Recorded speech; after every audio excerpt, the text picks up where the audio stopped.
Nagaan gooftaa keenya Yesuus Kiristoos jaalalli Waaqayyoo tokkummaan hafuura qulqulluun dhuma keenya wajjin haa ta'u. Fagoorras dhiyoorras kan jirtan ijoollee Waaqayyoo biyya alaas biyya keessaas kan jirtan kun waldaa guutuu wangeelaa lakkuu kattaati. Obboleessa keessan Dassaalenyiidha.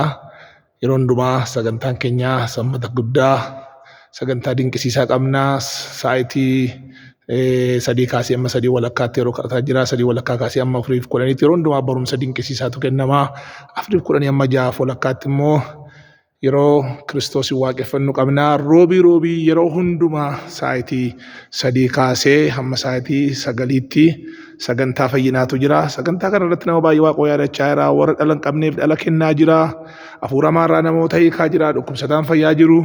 Wangeelli gooftaa keenya Yesuus Kiristoos humna guddaadhaan lallabamaa jira. Lubbuu haaraan fayyaa jira. Kanaaf yeroo hundumaa roobii sa'aatii 3 kaaftanii ennaa dhuftan hojii Waaqayyoo ilaaltu fayyinatu isinii ta'a. Hojii waaqeffannaa harka Waaqayyootu mul'achaa jira. Walitti himaa roobii yeroo hundumaayyuu sa'aatii 3 kaasee sagantaa fayyinaa qabna. Ulfaadhaa eebbifamaa. Waaqayyo isin haa eebbisu nuuf kadhadhaa. Waaqayyo isin haa eebbisu. Ameen.